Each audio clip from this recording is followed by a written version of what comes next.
Good morning, guys. So, I'm going to start on this flute today. And as you guys already saw, I split the body of it. It's got that one crack along the length.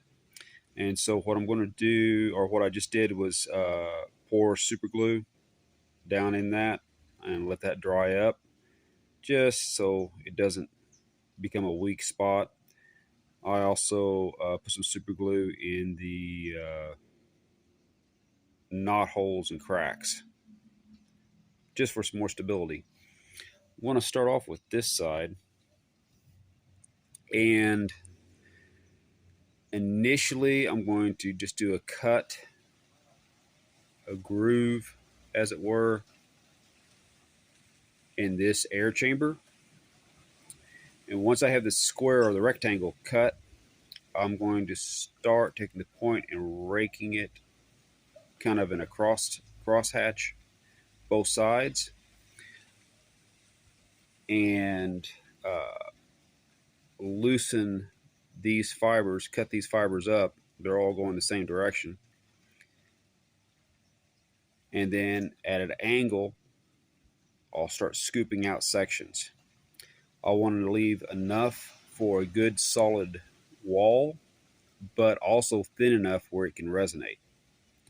So initially, this will just be done with the point of the woodsman, but possibly farther into it, once I start to get a decent little chamber carved out, I'll switch to the 90-degree tang and use that to scrape. All right, let's get started.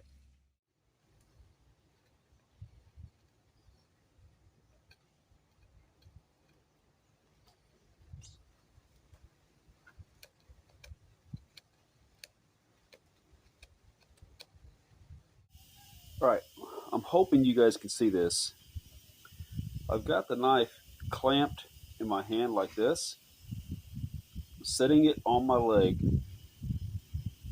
and my goal is to take that point and with the wood back with my hand, take out little sections. Now by grabbing the point and doing that,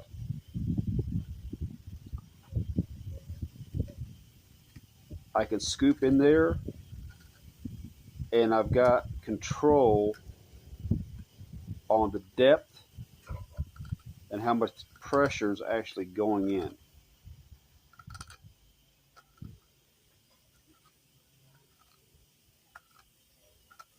There's a nice big section right there. Always, or at least for me, I always have to remember to rotate what I'm working on so I can get all the different angles. Because as soon as you clear material off of one side, another side becomes more available. And this is another thing about gauging pressure.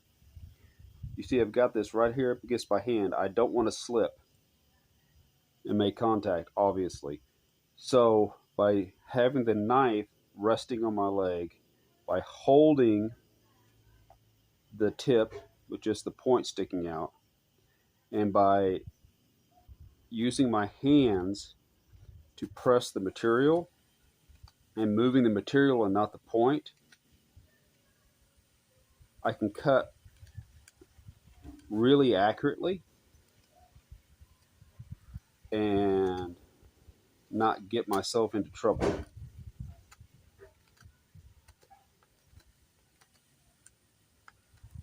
Or at least less likely to, because I'm in control and I don't have all the weight of this blade putting inertia and going past what I want to cut. So I really hope this angle works, guys. That's one of the things that's really, I think, important in all knives in general, especially custom. The custom maker's heat treat should be good enough that the edge can handle lateral cuts, scraping, prying, digging, all these things, because a lot of the cuts that I make are just made with that much of the point, and it's being scraped, and there's pressure side to side, this lateral pressure. Um, if the heat treat is not correct, it will dull very fast. Luckily, I've got an Origin. It doesn't dull. But any properly tempered, properly ground convex should be able to do the exact same thing.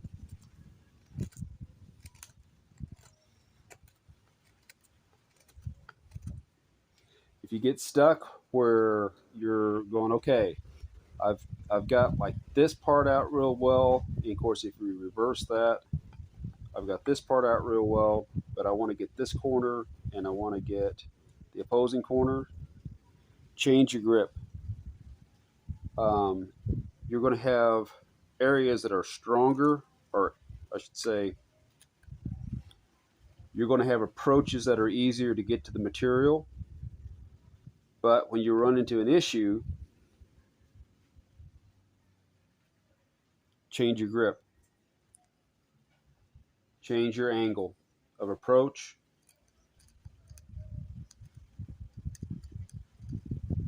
Right now, I'm using my thumb as the support for this. I'm not putting any pressure with my hand trying to move that blade forward. If I do, I'll cut my fingers. But I can jam the back of the blade up against my thumb, use that as a pressure point to dig. And I'm not so much moving, I'm giving a slight torque with my hand down here with the knife, but I'm more moving the material with my hand, with this hand.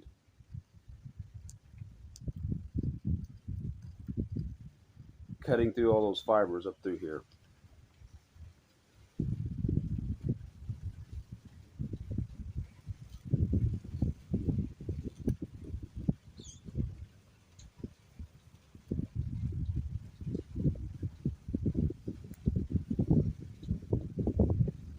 Like with this cut right here,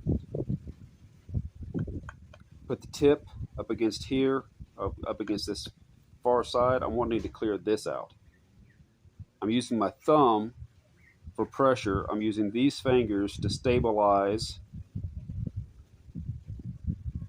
and just dig in a little bit. Not too much.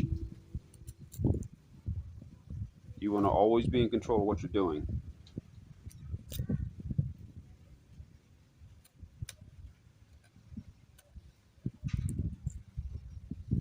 Okay, so now I want to take a point and cut these fibers off down here so I don't go too far. So place the point right there at the beginning of that little split, and using my hand moving the material, I make the cut.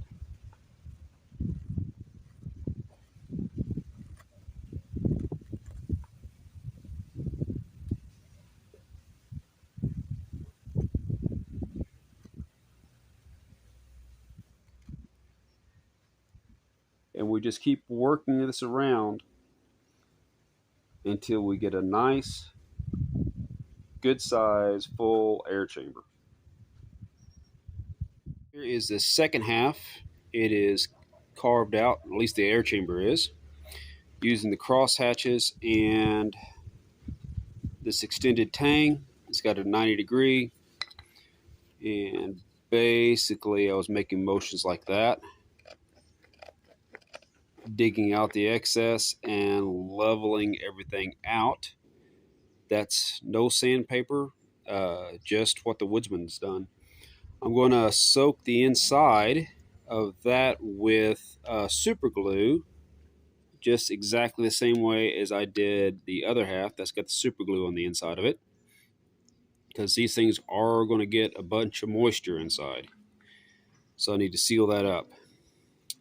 This is the bottom, this is the top, and the whistle opening is going to be right where that knot is, right there. So that's going to be interesting. I've got to make a little rectangular hole through this and out over here. We'll see if that messes things up or if it goes out okay. You guys can see it's not exactly matched up where I batoned the wood, kind of pressed it apart a little bit there, crushed some of the fibers, a little piece fell out here. So what I'm going to do is flatten both sides with some sandpaper to kind of even things up. And I'll do that after I take care of this whistle.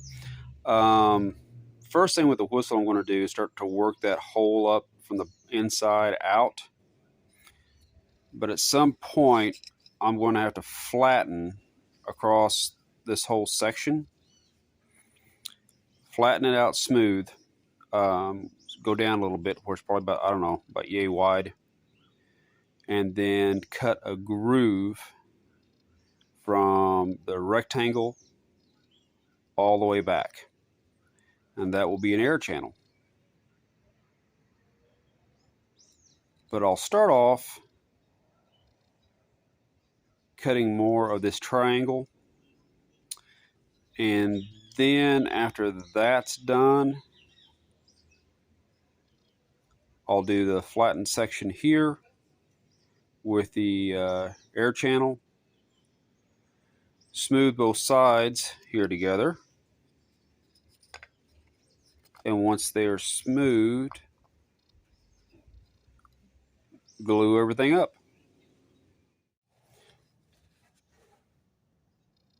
Okay guys, hopefully this will make sense. If you look from the swedge, whenever I'm doing a press here, I'm trying to go at a straight angle in, okay? I'm going straight in there, and then I reverse the blade to get this side over here.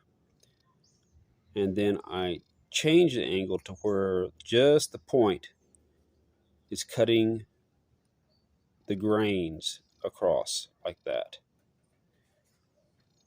And that's how I'm attempting to make that rectangle. Hopefully you can see it. And to get that, get a good start there, because this right here is actually what makes the noise, that little whistle. So it has to be done correct. When I was making flutes, I actually had special small files that I used to do this. Never done it with a knife before, so this is fun.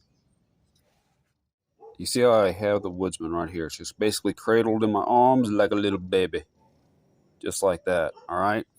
Now, imagine me holding like this, okay? And then in the other arm, you see how I've got, let me see here, come into focus. All right, you see how I've started the hole right there?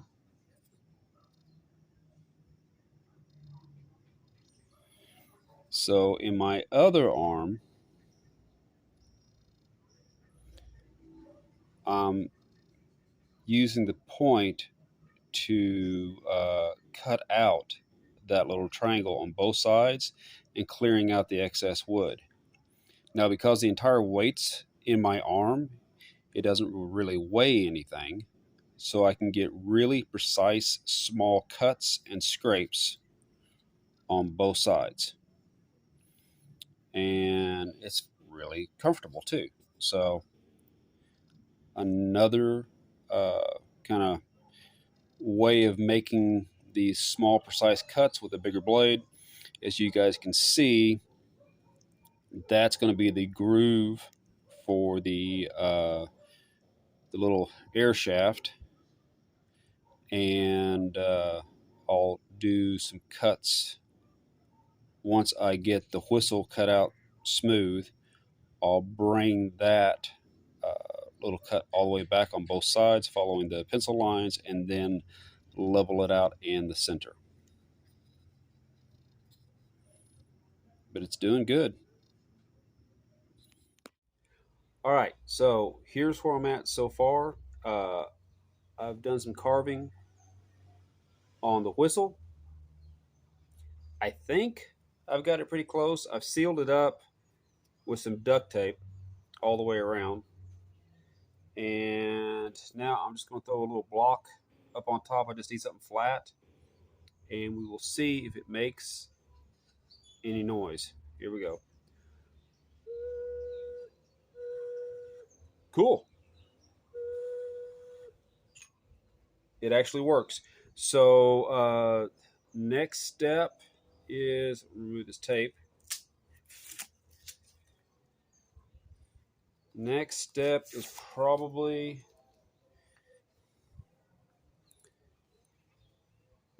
glue the two halves together. I'll seal this whistle up and kind of sand it out a little bit with super glue. I'll seal this little groove and sand it flush with some sandpaper, so that way water doesn't get soaked into the fibers, and glue the body together and start looking for something to make the block out of. But this was made completely and only with the point. See if I can see here, right there, and also the inside. Just the tip. Uh, the flat grooves, if I can get that where you guys can see it, that was just simply cutting the slots on the side, holding the edge, it's shaving this way, flipping over, shaving this way. And that's how that was made. So super excited. It's making noise, which is awesome. I'm really looking forward to seeing what this sounds like whenever everything's sealed and it's actually got glue holding it together, because unfortunately, because of the grains here on the end, a bunch of them popped out. So I've got gap. So all that really needs to be sealed up, and I'll use some wood glue for that. All right, on to the next thing. We are not super happy with how the wood glue, it's sealed, but it doesn't look great yet. So I'm still thinking of a way to fix that. The whistle is done. I took a block of wood and carved the block for it. This little piece right here of wood and this little piece of horn right there, I used in conjunction with the sandpaper to get everything nice and flush as possible. Everything's been carved only by the woodsman, and the next step is to kind of see how the bass whistle sounds. This is going to have to be glued on here. I think I've got the right distance. Take a look.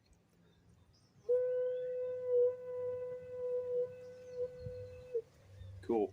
All right. Awesome. Next step for this, I'm going to go ahead and glue that block on. And after that, I'm going to see if I can kind of sand up, smooth out the outside, do a little bit of shaping, and see if I can kind of make the glue lines look a little better. because after that's done and everything kind of has a decent look to it, it'll be time to start drilling holes into that air chamber. Cool. So here's a quick update. I've sanded everything down to about a 120. Really happy how everything is turning out so far. Now I could just put in the holes and try to do the tuning, but right now it's running at like a B flat, and maybe it's like right between B flat and B. I think I'm going to go ahead and do some carving on the outside here, and then check. Let's get them back in focus, and then check again and see where the bass note is, and see if that makes a difference before I try to tune this thing up. But yeah, the only thing used to cut on this was the Woodsman and sandpaper.